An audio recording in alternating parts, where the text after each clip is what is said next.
오늘 본문의 말씀은 어찌 보면 간단하게 읽을 수가 있습니다. 그렇지만 이 속에는 깊이가 들어져 있음을 알면서 또 귀를 기울여 주시기를 원합니다. 다섯째 어린 양의 다섯째 인봉 개봉, 순교자 영혼들의 탄원이라는 제목으로 말씀을 전하려고 합니다. 자, 어린 양의 두루마리 7 인봉 중에 이제 여러분들과 함께하는 시간, 재난의 시작, 첫 번째에서 네 번째의 재난의 시작까지 저희가 생각해 보았습니다. 곧 재난의 시작은 해산의 고통의 시작이요, 곧 슬픔의 시작이 되는 것이라고 말씀을 드렸지요. 흰말 탄자 재앙, 붉은말 탄자의 재앙, 검은말 탄자의 재앙, 청황색 말 탄자의 재앙으로 인하여 세상은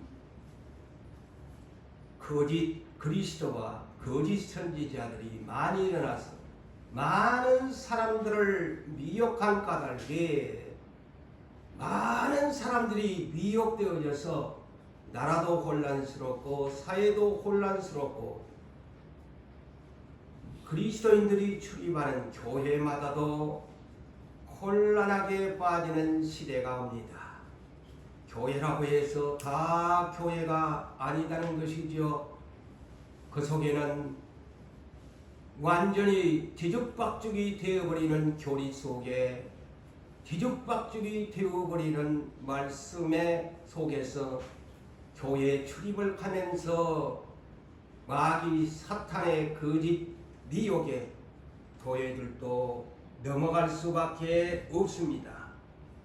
그리고 또한 곳곳에 지진과 기근과 전염병으로 인하여 난리와 난리의 소문을 들으면서 또한 민족들이 서로 분열되고 분쟁하면서 살아갑니다. 우리나라도 아까도 우리 안수 집사님이 기도를 드렸습니다만 얼마나 이 나라도 지금 갈등이 심합니까? 한 민족이면서도 얼마나 분열이 심합니까? 이런 현상이 성경대로 민족이 민족을, 이 내용을 우리가 농담으로 들어서는 아니 됩니다. 한 민족이면서도 분단의 아픔과 한 민족이면서도 정치적인 모든 사람들에 의해서 사람들마다 이념이 달라서 서로 다투고 분쟁하는 나라가 되어가는 것이 말세의 현상이라고 저는 조심스럽게 말씀을 드립니다. 그리고 나라가 나라를 대적합니다. 이번에도 중국의 전승절에 공산주의자들이 새 대표적인 인물들이 그 망류에 서면서 반미 세력들이 또한 모두가 고대에 집결하면서 회의를 하는 것을 보십시오.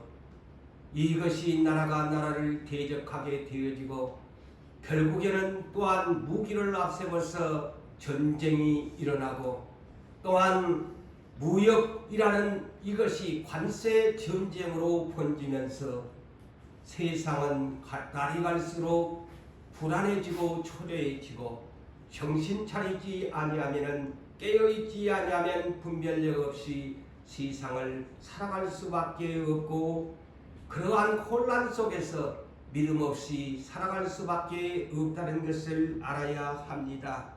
그리고 기후가 변하는 것을 보십시오. 우리나라도 지금 그것을 경험하고 있습니다. 저 강원도 쪽에 그 아파트 쪽에 물이 올라갈 수도 없고 20만 명이 사는 곳에 매일같이 생수를 공급해 줘야 하는 하나님 기술도 좋지요. 다른 지역에는 비가 오는데 어떤 한 지역 그냥 비 한 방울 안 줘버리니까 난리가 나잖아요. 다 이런 것이 뭘까? 우연이겠지라고 생각하지만 하나님은 저런 방법으로도 이 짝이는 살리고 저 짝이는 죽이고 이런 방법도 하나님이 가능하구나. 이런 것을 지혜가 있다면 깨달아야 할 것으로 저는 생각합니다. 저 고셉 땅에 왜는 재앙을 내리지 아니하는 것을 하나님은 그렇게 하시는구나. 우리 민족이지만 나는 어떻게 다른 뜻으로 얘기하는 것은 아닙니다만 조그마한 강릉시 하나도 내일도 모레도 서해안 쪽에는 비가 온다는데 그거는 비도 안 온대. 무슨 이유인지는 모르겠어요. 그렇게 하나님의 능력이 대단하잖아요. 응? 나중에는 피할 것도 이런 방법으로 하나님이 해주시지 않겠는가. 저는 조심스럽게 그렇게 저의 사견을 밝혀봅니다. 오늘날 기후변화가 일어나서 어떻습니까? 자, 기후변화는 곧 기근을 불러옵니다. 이 폭염이 기근을 만들어냅니다. 물을 말려버리잖아요. 그래서 지금 기후변화는 어떤 현상을 폭염과 함께 물 난리도 나지만 물 부족 국가가 되어지기도 합니다. 그렇잖아요. 물 부족 국가가 되어버리잖아요. 에? 그러면 기근이 오면은 물도 부족하지요. 뜨거워서 폭염이 돼서 농사도 안 되지요. 또한 이러다 보면 벌써 우리나라 오늘 뉴스를 들어보니까 쌀값 올라간대. 뉴스에 벌써 그러더만. 그러면 또 이 막 소식은 소문이 빨라가지고 그냥 쌀 그냥 막 예사롭게 먹었는데 어머나 우리나라도 일본 명이 같이 또 쌀 부족 국가가 되나? 이런 생각도 조심스럽게 해봅니다. 식량난이 부족하게 되어지고 제가 이미 했지만은 검은색 말탄자의 재앙이 들어지면은 하루에 쇠가 빠지게 일해봐야 밀한데 살 수밖에 없어서 나 혼자나 먹을까 말까 가족들은 어떻게 살아. 그런 시대가 온다고 성경은 예언하고 있지 아니합니까? 그리고 지구의 인류의 땅덩어리의 4분의 1을 음부로 끌고 가는 사망의 이름을 가진 청황색 말탄자의 재앙을 내려버리면은 지구의 인구의 땅덩어리를 갖다 죽이러 온다는데 어디로? 사망이란 이름으로 음부로 끌고 내려가는 그런 자를 보내가지고 온 땅의 내가 그 검이 뭐냐? 칼인데 전염병이라고 해. 전염병을 부어줘가지고 엊그제도 보니까 또 아이고 우리나라에 코로나가 갑자기 어디서 그냥 또 그렇게 막 발생이 된다네. 이게 안 없어져. 이제 나중에 보세요. 이 코로나보다도 더 백신으로 못 만든 전염병이 또 올 거예요. 하루에 지구 전염병 줘가지고 그 기후와 함께 사람과 붙어 다니면서 칼보다도 더 무서운 핵폭탄도 보다도 더 무서운 것이 뭔 줄 알아요? 하나님의 검 여호와의 칼 전염병을 내려버리면 핵폭탄보다도 더 무서워요. 경험하고 있지 않아요. 저는 그래 생각합니다. 핵폭탄 막 인류가 만든 것 그것 갖고 서로 때리니까 촌놈 겁만 주는 것이지. 전염병이 더 겁나요. 전염병은 하루아침에 싹 쓸어버리잖아요. 그거는 하나님의 능력이야. 핵폭탄은 사람의 기술이지만 하나님의 능력은 전염병 하나로 핵폭탄보다도 더 무섭게 사람을 순식간에 쓸어버려. 쓰나미처럼. 그런 애원을 4분의 1을 쓸어버리겠다고 하잖아요. 지옥으로 데리고 간다고 하잖아요. 그 중에 내가 지옥으로 가면 안 되겠지요. 정신 차려야지. 이렇게 재난의 시작, 원에서 포까지 이것도 엄청난데 5째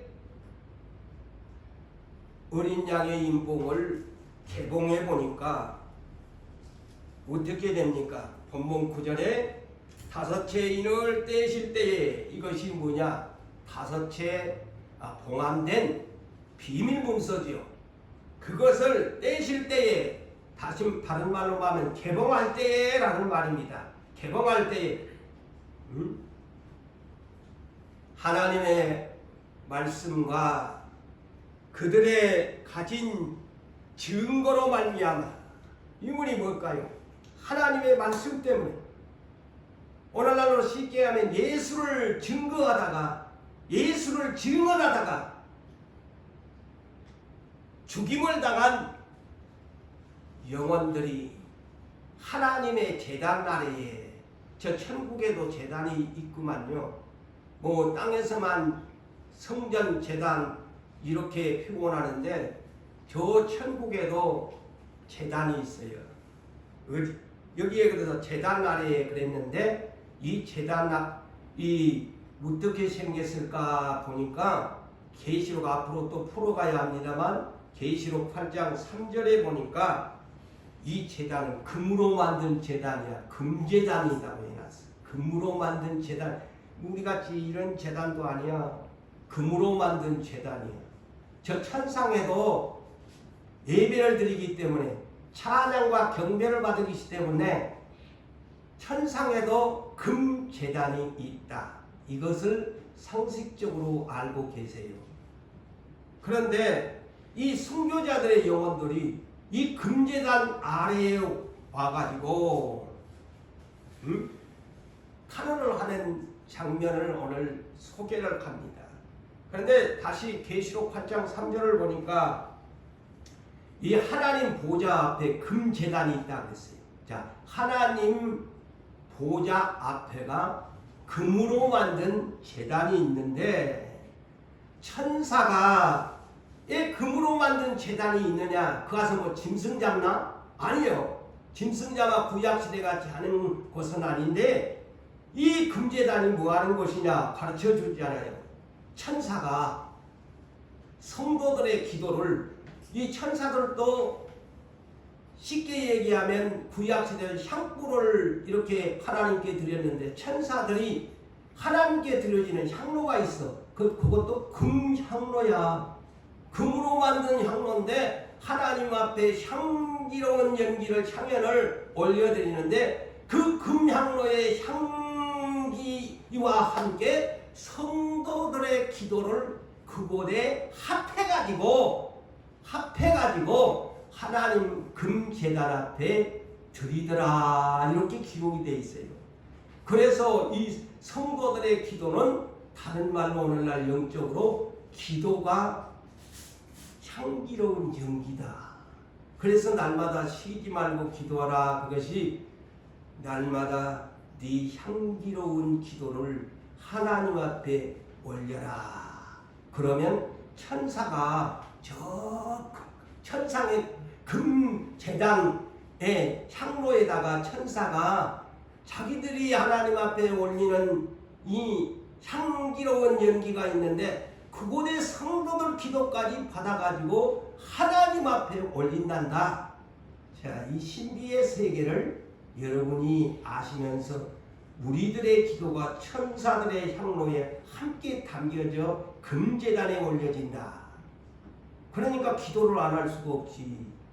하나님 금향로에 고재웅 목사의 기도가 천사의 금향로에 올려지고 합해가지고 올라가도록 여러분들의 기도가 우리 유부산교의 기도가 그렇게 향기로운 것이 되어가지고 하나님 앞에 응답을 받도록 해야 안 되겠습니까? 그런데 오늘 이 하나님의 금제단, 오늘 본문에는 그냥 제단이라고 했는데 더 구체적으로 제가 소개를 금제단이다. 그걸 아세요? 금으로 만든 제단 아래에 아니 누가 있느냐? 하나님의 말씀을 증언하다가 그들의 믿음의 행위로 이 믿음으로 세상을 이기고 목숨을 던진 그러한 순교자들 금제단 아래에 그들이 어떤 사람이요? 하나님 말씀 때문에 응? 말씀 전하다가 예수 전하다가 응? 박해받고 고난받고 하다가 목숨까지 바친 양반들이야.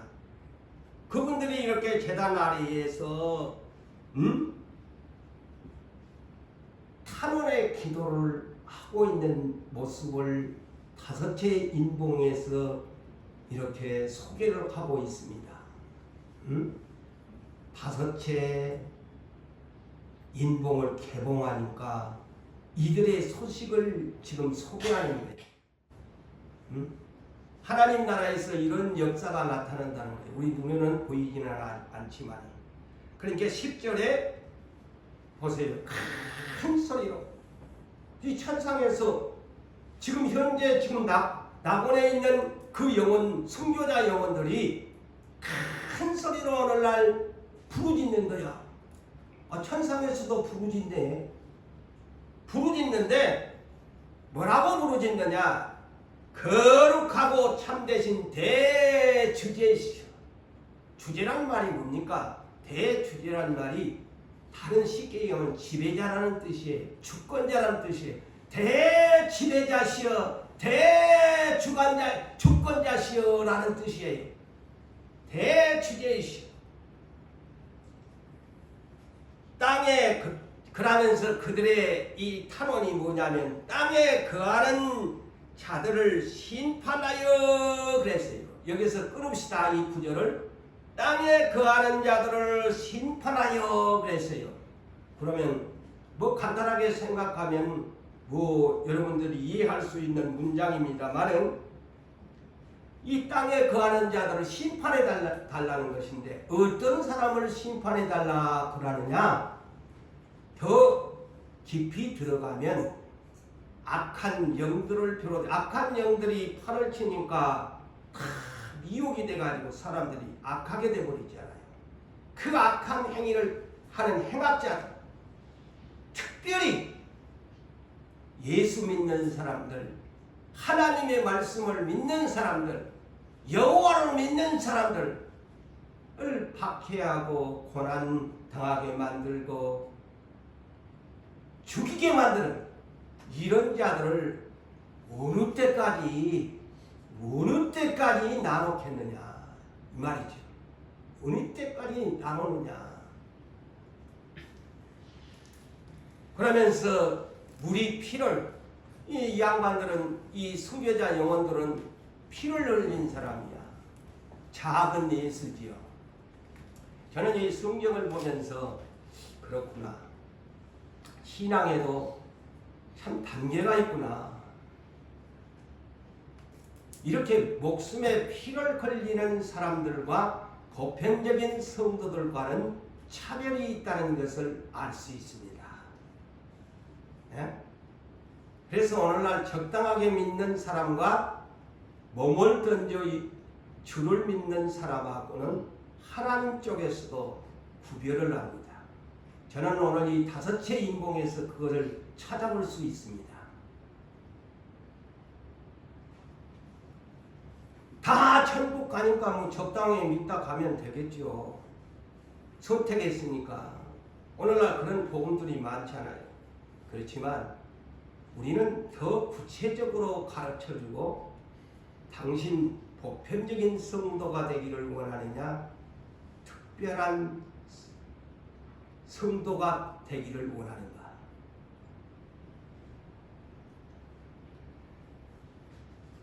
자, 그래서 원한을 자기들이 피를 흘렸는데 피를 흘리면서 순교를 했는데 어느 때까지 이렇게 보상을 원한도 딴 거 심판도 안 하고 자기들의 이 피해 보상도 안 해줄 것이냐 그 얘기입니다. 주님을 위해서 목숨을 바쳤는데 예수처럼 마다들 예수가 십자가에 목숨을 바쳐서 우편 보좌에 보상을 받았는데 자기들은 작은 예수의 차자들로서 하나님의 작은 아들들로서 했는데 아직도 이것을 보상을 안 주는 거야. 그 얘기입니다. 여러분 이 성경에 예수는 보상을 받아가지고 하나님 우편 보좌에 계셔. 근데 그 외의 사람들은 순교를 당했지만 지금 어디에 보상을 못 받고 있어. 그렇다고 세상도 심판도 안 하지. 그러니까 이 천상에서 하나님 앞에만 왜 이러십니까? 라는 거예요. 작은 예수들이. 응? 작은 예수들이.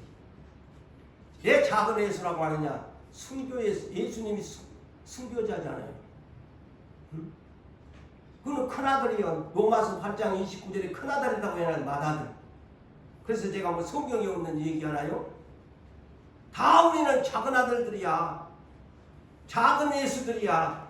작은 예수는 어떤 작은 예수가 돼야 되느냐? 순교하는 작은 예수. 그래서 차별이 있다.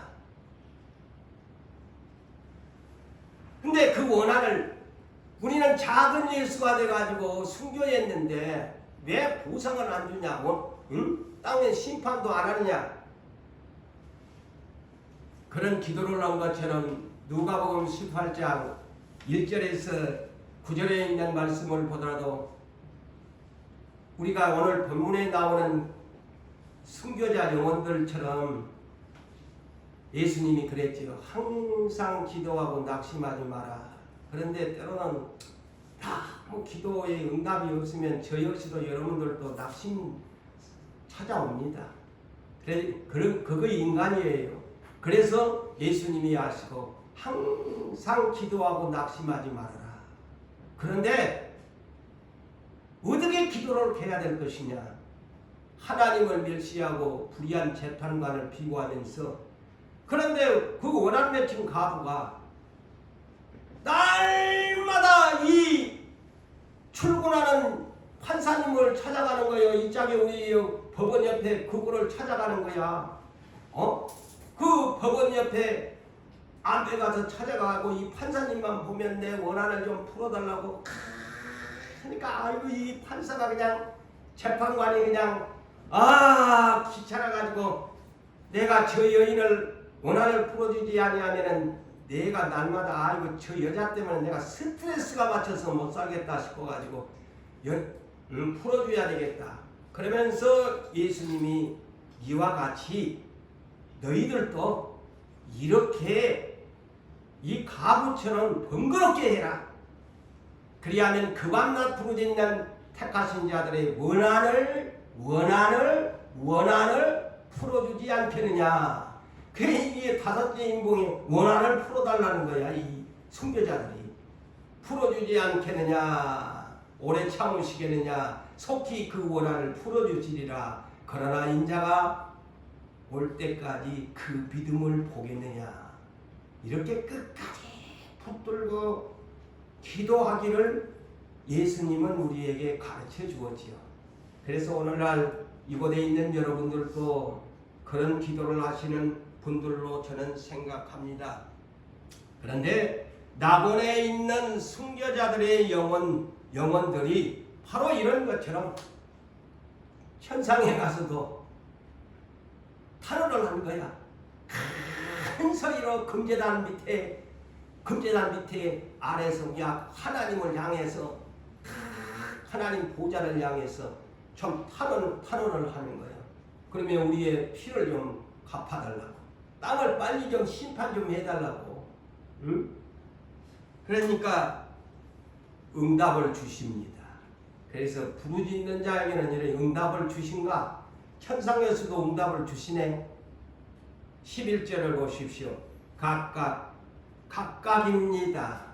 순교자가 그 숫자는 안 나왔는데 아마 헤아릴 수 없이 아마 많을 것 같아. 지금 저 천상에는. 응? 한두 사람이겠어? 각각 그들에게 흰 두루마기를 주시며 그랬어요. 근데 참 이곳에 예사롭게 읽어버리면 그냥 넘어갈 수밖에 없는 내용이에요. 아이 무슨 하나님 앞에 부르짖었더만 뭐 흰 두루마기만 주냐? 응? 흰 두루마기만 주냐 이거지요. 에? 아니 응답을 해 주셨으면은 땅을 심판을 하고 그래 네 어디에게 네 뭐라고 뭐 어디 자리에 네 앉혀줄게 세상적으로 얘기하면 그래야 되는데 흰 두루마기만 주시는 거야. 여러분 이 문제를 어떻게 해석을 하십니까? 예? 저는 어느 날 이거 기도하다가 그래서 제가 또 손바닥을 쳤어요. 아니 뭐 흰두루마기 뭐 그까지 넘은 거 천상에 가면 다 흰두루마기 입고 있지 뻘거벗고 있나? 뻘거벗고 있나요? 이거에 비밀이 있는 거예요. 예? 문자적으로 읽으면 여기에 재미없어요. 아이고 뭐 빗새가 빠지게 순교해 놓고 천상에 가서 기도하고 탄원하는데 흰 두루마기면 그러면 뭐 천상에 빨가벗고 있나? 그러면 순교자들이 빨가벗고 이때까지 나눴나? 우리 짧은 소견에 그렇게 얘기할 수 있잖아요. 빨가벗고 있었네 지금까지. 그래서 숨겨진 비밀이 있다는 거예요. 자, 이 순교자들이 어느 시대까지의 순교자입니까? 구약시대부터. 예? 구약시대는 최초의 순교자가 누굽니까? 예수님도 소개했지요. 아벨의 피. 아벨이 부활했나요? 부활 안 했습니다. 최초의 순교자는 아벨이죠. 예수님도 마태복음 23장에서 소개합니다. 너희들이 아벨의 피를 선지자들의 죽여가지고 피를 무덤에다가 해칠한 무덤을 만들어놨다. 최초의 순교자는 아벨이죠. 그 형이 동생을 제사전에 지보다 잘 드렸다고 그냥 쳐 죽여버렸잖아요. 그로부터 모든 선지자들이 순교를 당했지요. 그리고 신약 복음 시대까지 예수 제자들도 순교자들이었고 또 현재까지도 우리가 알 수 없는 사람들이 지구촌에서 이 구약 4000년, 신약 2000년 지금까지도 순교자들이 천국에 올라간 순교자들이 이 금제단 아래에 있다는 것만 아십시오. 자, 그거를 상상하세요. 이 성경을 풀어가려면 근 6000년이 넘는 시대에 순교자들이 금제단 아래에 와가지고 아니 왜 이렇게 오래 둡니까? 땅을 좀 심판하고 저 악행자들을 심판을 하시지. 우리는 피를 흘렸는데 이렇게 보상을 안 줍니까?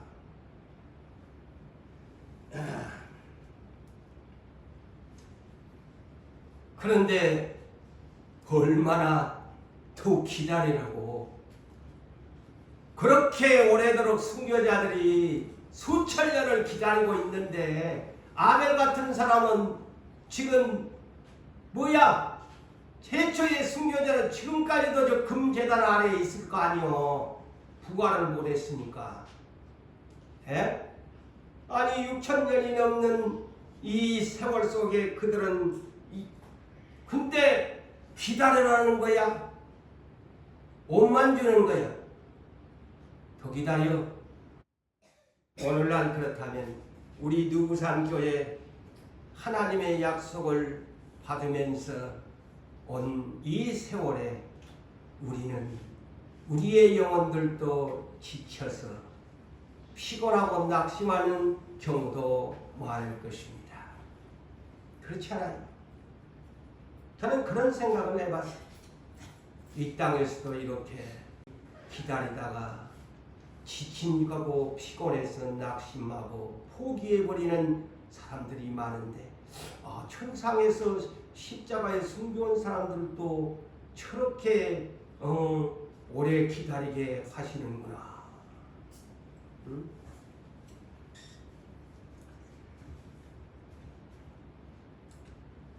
그래서 하나님의 때까지 우리는 기다려야 됩니다.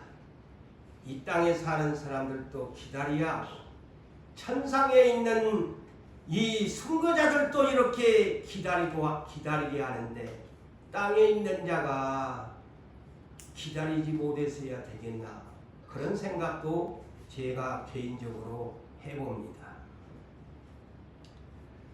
순교자 영혼의 타는 기도, 흰 두루마기. 아까도 말한 것처럼 천상에는 뻘거벗고 있나, 이런 생각을 할 수 있잖아요.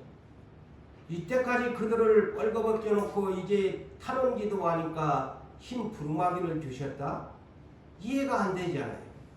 여러분 어떻게 해석을 이제 대충 들었으니까 이제 그 소리구나 하는 분이 계시지만, 네 옷 갈아입어라 해진 얘기로 네 언제까지 그 옷 안 갈아입고 천상에 있을래?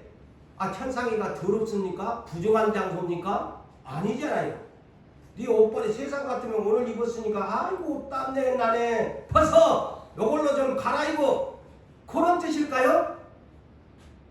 그런 뜻일까요?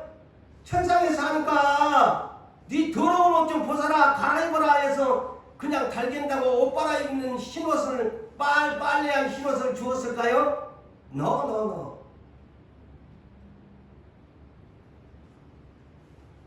계시록 4장 4절에 이미 제가 쓰게했는데 24장로들이 천상에 제일 먼저 제가 풀어줬잖아요. 흰옷을 입고 금면류관을 쓰고 하나님 앞에 경배하더라.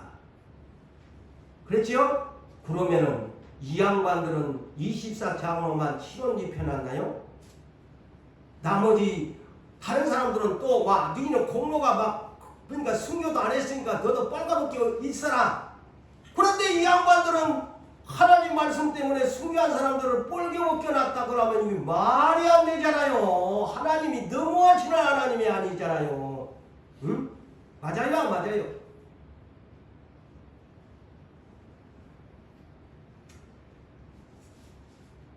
그래서 아까도 말한 것처럼 이것을 그냥 문자적으로 쉽게 수박 그달기식으로 단순하게 문자가 흰 두루마기를 줬대. 그냥 깊이도 안 생각하고 흰 두루마기 그냥 다시 갈아입으라고 줬대. 이렇게 생각할 수 있지만 이 흰 두루마기를 주었다는 것은 최고의 선물입니다. 아시겠어요? 최고의 선물을 받은 것입니다. 보상을 받은 것입니다. 이것이 계시에 숨겨진 비밀이라는 것이죠. 이 흰 두루마기가. 요한 계시록의 흰 두루마기가 뭐냐? 숨겨진 비밀인데 이것이 내가 먼저 터뜨려 줄게요. 아무튼 이것이 신부의 옷입니다. 천국 혼인잔치에 들어갈 부활에 오신 것입니다. 이 흰 두루마리가 그겁니다. 천상낙원의 영혼들 빨가벗고 있는 것 결코 아닙니다. 모두 다 지금 천국에 가신 분들은 순교자나 할 것 없이 모든 보편적인 성도들도 구원받았다면 모두 다 순결하고 깨끗한 흰옷을 입고 있다는 사실을 잊지 마십시오. 다 흰옷 줬어요. 흰옷 줬어요. 지금 다 흰옷 입고 있어요. 내가 그래서 아까 계시록 4장에 24장로만 특별하게 옷 준 것이 아니고 천상에 가면 다 흰옷 입고 있어요. 그런데 여기에서 흰 두루마기를 주었다는 것은 최고의 선물을 받은 겁니다. 이제 부활하지 못한 영혼들 이제 천국 혼인잔치에 참여하는 신부의 거룩한 옷을 너에게 선물로 준다. 곧 그때가 왔다라는 다섯째 임봉을 뗄 때에 이제 너희들도 그 옷을 입을 찰나가 오게 된다라는 뜻입니다. 이제 이해가 되세요? 흰옷. 여러분, 천상에는 두 종류의 옷이 있다는 것을 아세요? 흰옷이 두 종류가 있다. 성경에는 없지만 이 계시록에 숨겨진 비밀 속에는 다 답안지가 있거든요. 그래서 제가 만든 말도 아닙니다. 천국에는 흰옷이 두 종류다. 다시 구체적으로 말하면 재림 전까지의 흰옷, 뻘거벗기지 않고 다 흰옷을 입혀주었어요. 자, 여러분, 쉽게 비유로 얘기한다면, 자, 여러분 집에도 옷이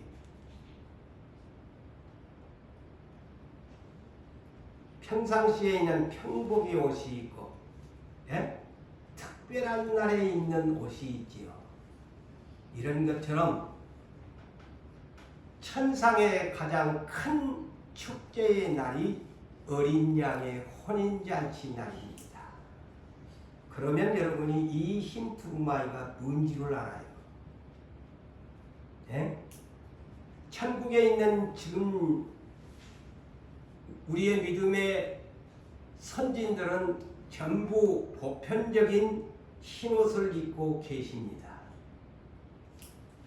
흰옷을 입고 계세요. 그래서 하나님께서도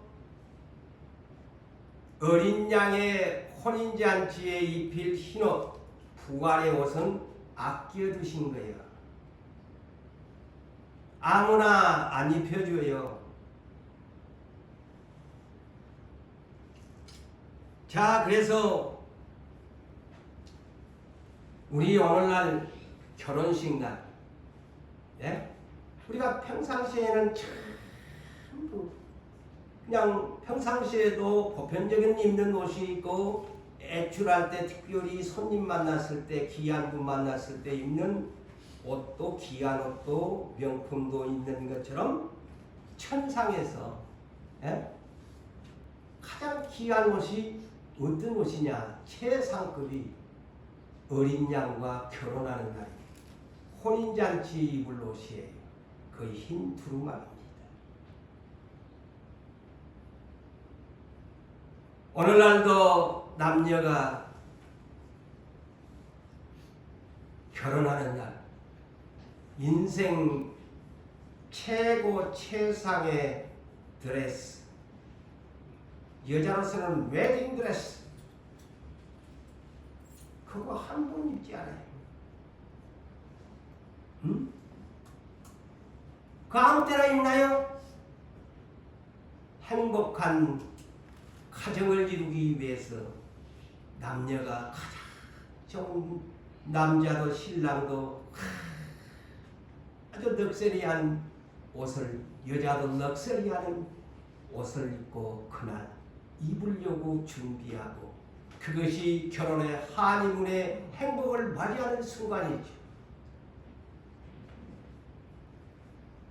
자, 천상에서도 이런 날을 준비하고 있습니다. 제 말일까요? 성경에가 그렇게 기록되어 있어요. 그래서 저는 오늘 이 다섯째 인봉을 흰 두루마기가 보편적으로 썼죠. 아이고 막 다섯째 인봉하니까 뭐 흰 두루마기 준대. 그러면 대체로 그냥 수박 그다기식으로 저도 설교할 수 있어요. 그렇지만 그것이 아니다. 이 흰 두루마기가 이들에게, 순교자에게 주는 흰 두루마기가 뭐냐? 이들에게도 너희도 천국 혼인잔치에 이제 부활할 날이, 어린 양이 부활할 날이 가까워진다. 너희에게도 이 옷을 이제 선물해 주겠다. 그동안 많이 기다렸다. 조금만 기다렸다고 하는 장면입니다.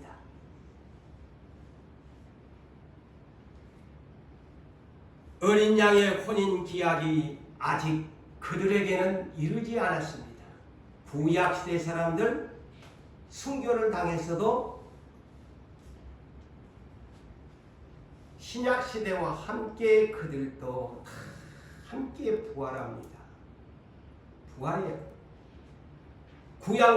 구약시대 사람만 다 부활시켜놨나요? 아닙니다.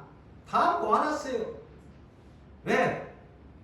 예수 어린 양의 재림 때까지가 모든 심판의 클라이막스이기 때문에 그때까지 하나님 아버지가 주제이신 그분이 딱 그 계획을 가지고 있기 때문입니다.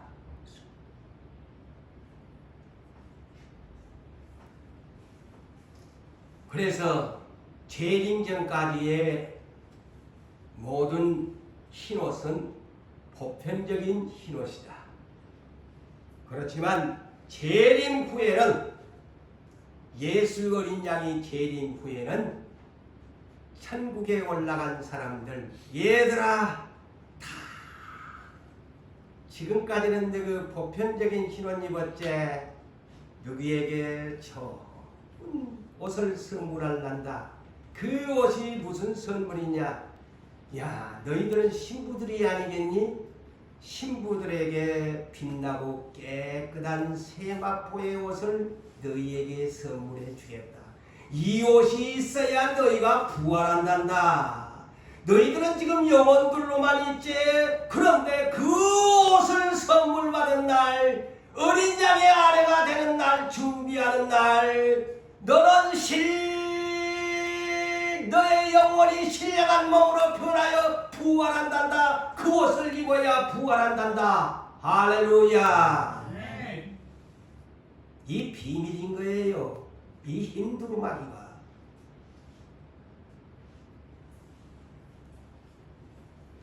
그래서 어린 양에게 아버지는 만왕의 왕권을 주었잖아요. 만주의 주의 주제로 만들어 주었잖아요. 그래서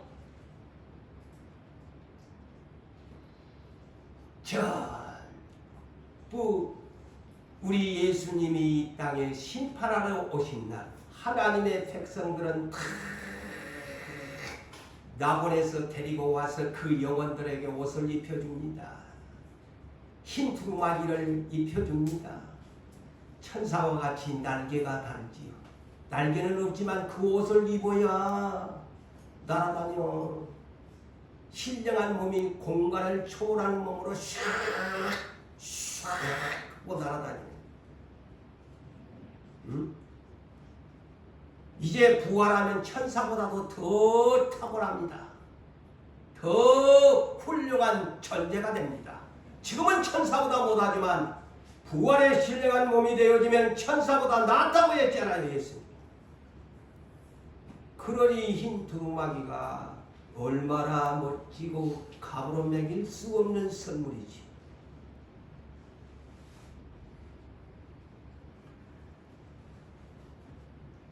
그래서 어린 양의 나라로 바꾸는 하나님의 나라에 지금까지 영혼들은 하나님 아버지의 나라의 영혼들이 나본에 거하고 있지만 주님이 오시고 나면 나라가 바뀌어집니다. 어떤 나라로? 어린 양의 나라로. 새 하늘과 새 땅으로, 새 예루살렘 성으로. 그 왕국의 이름은 천년왕국이라. 천년왕국이 왜 천년왕국이냐? 천년 동안 보상하는 나라다. 그게 계시록 20장에 기록되어 있죠. 그래서 어떤 사람이 복이 있느냐? 계시록 20장에 첫째 부활에 참여하는 자가 복이 있다. 첫째 부활에 참여하는 자가 복이 있다.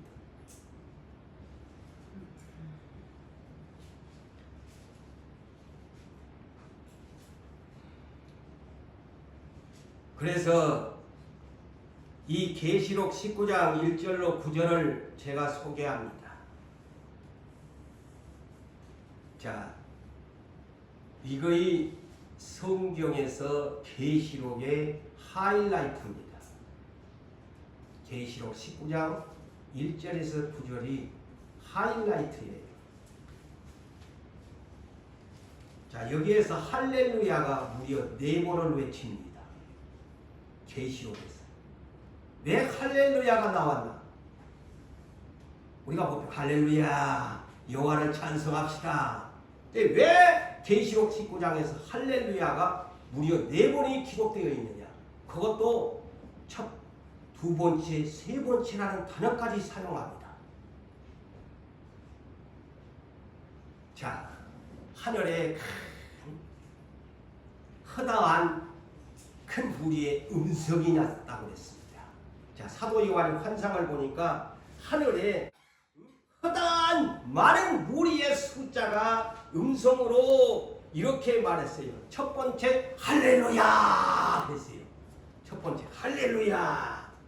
그러면서 구원과 영광과 능력이 우리 하나님께 있도다. 그의 심판은 참되고 의로운지라. 음행으로 땅을 더럽게 한 큰 음녀를 심판하사. 그 큰 음녀가 뭐냐? 큰 성 바벨론을 큰 음녀 여자라고 표현합니다. 그래서 계시록에는요, 이 땅의 음녀들을 이 땅 큰 바벨론 성이라고 음녀라고 상징합니다. 음녀, 타락한 여자. 예? 그런데 우리는 어떤 여자? 우리는 순결한 여자. 여자를 계시록에서 두 가지. 예수님의 신부는 교회를 여자. 반대로 세상의 악한 자, 음행하는 예수를 믿지 아니하고 타락한 자들, 음녀, 음행자. 그런데 머리가 큰 음녀다. 바벨론이다. 바벨론이다. 그러면서 여기에서 이제 오늘 본문의 내용을 풀어주는 내용입니다.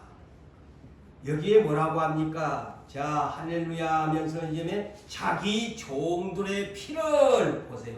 오늘 본문 10절을 연결시킵니다. 자기 종들의 피를 그 음녀의 손에 갚으셨도다. 종들의 피를 10절의 그 피의 권한을 이제 이 바벨론 짐승의 나라를 파멸시켰다. 그러면서 그렇게 하니까 두 번째로 할렐루야. 여기는 할렐루야를 몇 개는 first, second, third 이렇게 써놨어요. 두 번째로 할렐루야 하니까 그 소리를 하니까 24장로와 내생물 6개 달린 날개 달린 스랍 천사들이 그 소리를 하니까 이제 이제 심판의 때가 되었다고 이제 큰 성 바벨론 짐승의 나라를 심판하겠다고 하니까 24장로가 내 생물이 엎드려서 보좌에 앉으신 하나님께 경배하니까 또 어떤 여자 세 번째 서르 할렐루야 하니 보좌에서 음성이 나는데 하나님의 종들 곧 하나님을 경외하는 너희들아 작은 자나 큰 자나 하나님께 찬송하라 하니까 네 번째 할렐루야를 누가 하느냐? 처음에 할렐루야 하면서 큰 허다한 무리들이 할렐루야 처음에 들었던 그 음성이 할렐루야 하니까 그들이 할렐루야 하면서 뭐라고 하느냐? 여기가 하이라이트입니다. 우리가 즐거워하고 크게 기뻐하며 그에게 영광을 돌리시.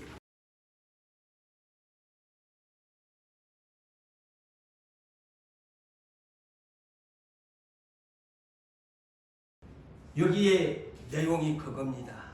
자, 어린 양의 혼인기약이 이르렀다. 보세요. 예수님의 이 재림의 날 혼인기약의 날짜가 이제 됐다. 이르렀다. 그러면서 두 가지를 하면 자신을 준비하였으므로 그의 아내가 자신을 준비하였으므로 신부가 준비했으므로 하나님 그에게 빛나고 깨끗한 세마포의 옷을 입으라 허락하셨으니. 보세요, 우리가 입는 거 아니에요. 그 아내가 신부가 단장을 하고 딱 준비하고 있으니까 그에게 빛나고 깨끗한 세마포의 옷을 입도록 잘 들으세요. 입도록 허락하셨으니. 내가 입는 거 아니요. 그러니까 이제 여러분 이 순교자 영혼들에게 이 옷을 선물한 것입니다. 입도록 허락하셨으니. 응? 그러면서 천사가 나에게 말하기를 기록하라. 근데 여기에 왜 해필이면 다른 말로 하는 걸 기록하라고 했을까? 이 19장 이 대목에서요. 기록하라고 했나? 무엇을 기록하라고 했나? 저는 지난달에 볼로 읽었어요. 그런데 이 설교를 준비하고 이제 요사이 여기를 보니까 왜 기록하라고 했나? 바로인데 저 뒷면에서 가면 마지막 계시록을 마감하면서 기록하라! 이 예언의 말씀을 다 기록하라고 했는데 이 말씀에 기록하라고 하나? 근데 어떤 말이냐? 어린 양의 혼인잔치에 청함을 받는 자들은 복이 있도다. 이 말을 기록하래요. 이것이 무슨 말이냐면요, 초청장입니다.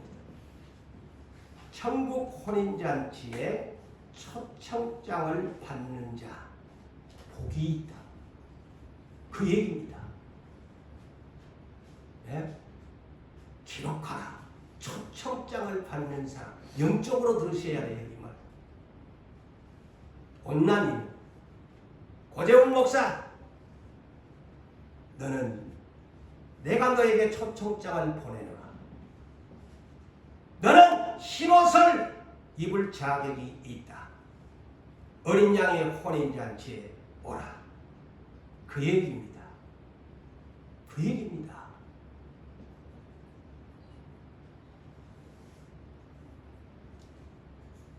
그래서 마태복음 이 얘기를 또 더 재미지게 하기 위해서 마태복음 22장 12절에서 14절을 보니까 혼인잔치 비유가 있잖아요. 천국의 혼인잔치 비유에 혼인잔치를 배설해 놨는데 임금님이 주인이 딱 보니까 예복을 안 입고 온 사람이 있어. 친구야, 그러면서 친구야, 어찌 너는 예복을 입지 않고 이곳에 왔니? 어찌 예복을 입지 않고 이곳에 왔니? 그러니까 이 사람이 그냥 이거 무언한 거야? 할 말이 없으니까 쉽게 얘기하면 예복도 안 입고 평상복을 입고 온 거요. 그러니까 임금님이 여봐라, 사환들아, 저 예복을 입지 않고 온 처자를 손발을 꽁꽁 묶어가지고, 아이고 겁나네요. 손발을 꽁꽁 묶어가지고 어두운 바깥 세상이 뭘까요? 어둡다 이 말은 바깥 세상 지옥이라는 말이지, 음부지요. 어두운 바깥에다가 내던지라. 거기서 슬피 엉엉 울면서 이를 뜩뜩 갈게 되리라. 응? 예복 안 입은 사람 갈게 되리라. 그러면서 뭐라고 했느냐? 잘 들으세요. 청함을 받는 자는 많되 택함을 입은 자는 적으니라. 이 말이 그냥 오늘날로 교회적으로 하니까 이 지상에 있는 사람들 그렇게 해석할까요? 이것은 이렇게 해석을 하십시오. 청함을 받는 자는 많되, 이 말은 교회에 오는 자는 많되. 그렇게 들으세요. 교회에 오는 자는 많되, 택함을 받다는 것은 신부로 초청장을 받는 자는 적으니라. 예복을 누가 입었냐 안 입었느냐 이 말이. 그러니까 자꾸 신부 단장하라고 그러잖아요.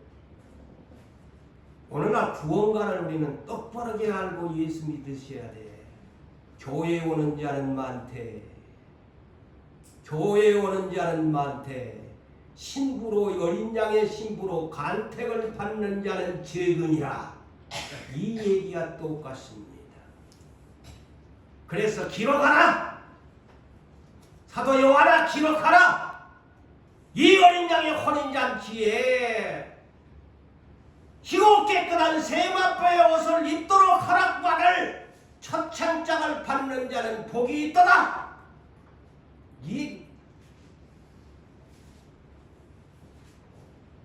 오늘 시간상 다 이러다 보니까 그냥 다 끝을 내지를 못하고 다음 시간에 또 이 뒤에 부분을 연결하도록 하겠습니다. 사랑하는 성도 여러분, 우리는 새 하늘과 새 땅에 새 예루살렘 성에 들어가야 할 사람들 약속을 받았는데 우리는 흰옷을 선물 받아야 합니다. 어린 양으로부터 그건 아무도 몰라. 그분이 입혀줘야만 허락을 해줘야만이 내가 부활돼. 내가 부활이 될란지 안 될란지 어떻게 알아? 그러나 믿음으로는 부활을 믿습니다 하지만 그 어린 양이 너는 내 맘에 안 들어. 나는 너를 몰라. 너는 부활시킬 수 없어. 저 예복 너는 입을 자격이 없어. 어두운 바깥 세상으로 너는 쫓겨나야 돼. 이렇게 할까 두렵지 않습니까? 사랑하는 성도 여러분들이여, 오늘 순교자들에게 어린 양의 그 부활한 날 허락한 흰 두루마기를 우리도 모두 다 선물 받기를 소망하면서 깨어서 우리 주님 앞에 신부로 단장하시기를 주님의 이름으로 축원합니다.